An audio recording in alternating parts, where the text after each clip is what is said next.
And you are so welcome to Let's Talk Entertainment here on your favorite news channel, Joy News on Multi TV. My name is Becky. The show is Let's Talk Entertainment. Stay tuned. I'll be back with all the stories that you need to hear in the world of entertainment.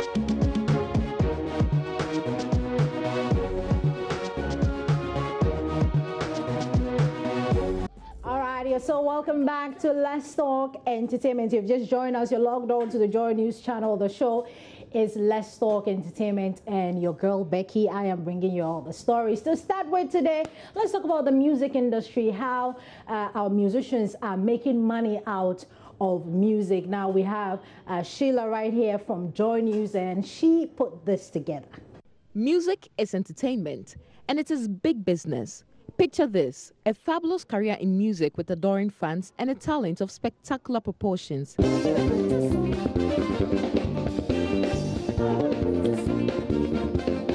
This is perhaps the story of many of our musicians.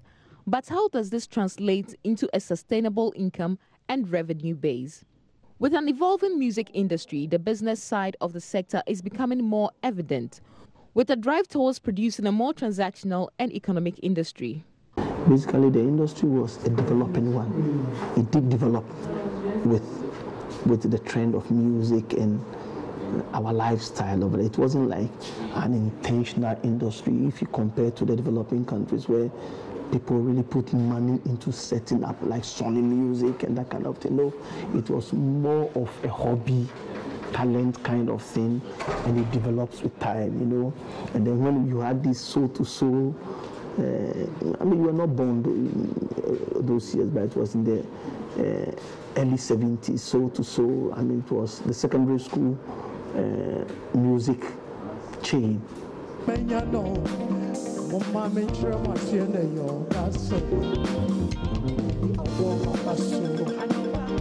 the evolution is well chronicled, it didn't happen overnight. The industry moved through various stages, from the indigenous rich high-life tunes to an era of dancehall to record sale, cassettes, DVDs, downloads, and online streaming. Stagecraft, live performance, and artistically choreographed music videos have become essential. If you are selling your CD rights or whatever for 2 years or for 5 years or whatever, it was based on the number of CDs you are able to shift within a specific time. So the buyer or the distributor or the purchaser will put all those things into consideration as to those days people were able to sell as much as I use myself, for example. I think some time ago I gave my right for 2 years and took something like $30,000 just to manufacture the CD, but Ghana is not part of it. You need to know where the market is and then you ship. Because of the fact that people are not, the revenue stream of selling CDs and stuff like that, the fixated works are down.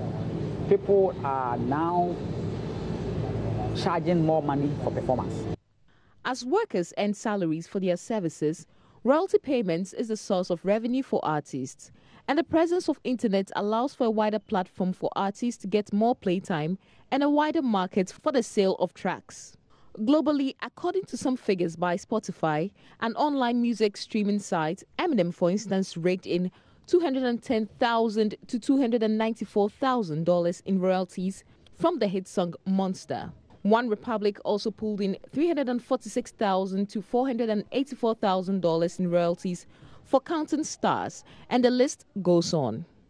The International Federation of the Phonographic Industry, IFPI, says with 112 million paying subscribers to services such as Spotify, Apple Music and Tidal, which ensured growth in streaming, revenue went up by more than 60% in 2016.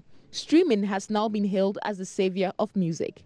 But what's the story here for our local musicians? I'm also with the foreign management because of royalties, because you don't want to wait for a system to catch up with you, because you're trying to grow. Of course, I need to make money, and they distribute worldwide, not just country, the whole world. So it is not us that started it. We didn't start it. Osibisa was in a structured system. Fela was in a structured system. A lot of the people were in structured system. They just have this data, a way of checking wherever your music is played. Automatically, the money will come. It's not like Ghana here, where you have to pay for your songs to be played on the radio.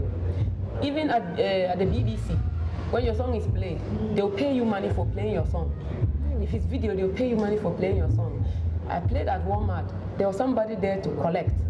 Now, speaking to Rex Omana, he says that he is so sad that the young acts are diluting the high life genre instead of, putting it together and making it a whole, making it something that everybody can, come to live with. But they would rather go to the Jamaicans and, look forward to the Jamaicans and be calling it dancehall, Shatawale, calling himself dancehall king, instead of calling himself a high life king. If he had his way, well, he would have stopped all of those things. What has happened to us is they started during our time. That is why high life or our traditional music was diluted. And they started calling, we mixed funk to high life and we started calling it burger high life. That is where the dilution started. Then it went on and went on. And then you see the bands started mimicking the American musicians. And it went on and went on. And then now, you see all the top Ghanaian artists, even if he's playing high life, he wants to call it dancehall or hip life. Listen, I've listened to 3 or 4 Shatawale songs, beautiful songs, big hits. Every aspect of the song, to me, is his own creation of a new brand of high life, but he prefers to call it dancehall. Why that? And look, he's using different instruments to play some of the elements of high life. Baby, baby, baby. Is that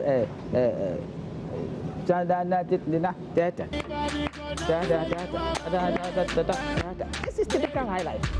Baby, baby, oh yeah, chop kiss, baby. Baby, baby, oh yeah, chop kiss. Has nothing to do with dancehall, but he prefers to call it dancehall because he looks up to them. Jamaica, small country like Kumasi, they believe in themselves, they preserve their culture, marketed it throughout the whole world, and everybody is making them, Ghanaians wants to be like them. It would have been far much more beautiful if I had my way. I would have advised Shatawale. He would have been the king of high life around the globe. Because most of the things he's doing has more high life element in it. Jamaicans will never accept him as a dancehall artist. All right, still on music, let's talk about a new album which is coming to town. I'm talking about an album coming from Bukom Banku, the boxer. Now, well, he's been supported by Screwface, and he says that this album will shock Ghanaians. He's been speaking to Nathaniel Atto. Why haven't you released any albums yet? You have a couple of albums? Me and Shatawale, me and Screwface, we album will come out. I want to play here before we go. Okay. Oloshimashio, Olembia Nyeme, Yafuengashi no que, Ane Yueni Oque, Yafuengashi no que, Ane Yueni Oquame, Jofutu Madrete, Papo, Wame Peke Fun, Oloshimashio, Olembia Nyeme, Oloshimashio, Olembia Nyeme, Yafuengashi no que, Ane Yueni Oque, Yafuengashi no que, Ane Yueni Oquame, Jofutu Madrete, Papo, Wame Peke Fun. Okay, Banku, so who are you talking to? This sounds more like you are being sarcastic. You are talking to... That be this, Asopo. Me and Screwface, we are doing our music like that. We're not talking with anybody. I see. Our area like that, what area, I mean, we like Asopo. But I'm not talking to anybody.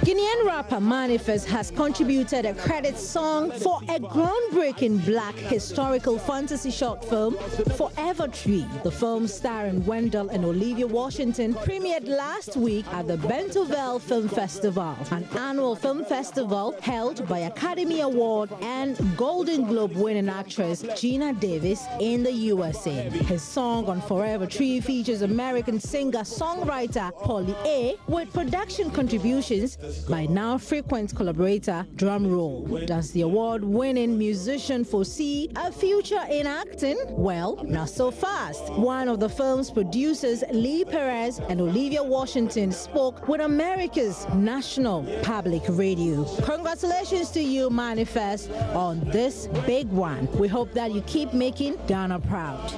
Now, Bow Wow is in the news now. He appeared on the Wendy Williams show, and he's been talking about his love life and fatherhood. When was the last time you heard from Bow Wow? Now, this is Bow Wow right here on Let's Talk Entertainment. But we still say the Bow Wow. Of course. Even though I get why you want us to drop the Bow Wow and just be Shad. Yeah, it's I think everybody kind of blew it out of proportion because I mean, it's my government name, you know what I'm saying? Yeah. But at the same time, I just really wanted to separate the hustles. You know, Bow Wow is the rapper, but Shad Moss is the EP. You know, Shad Moss is the actor. He's the host. He's What do the everything. strippers call you?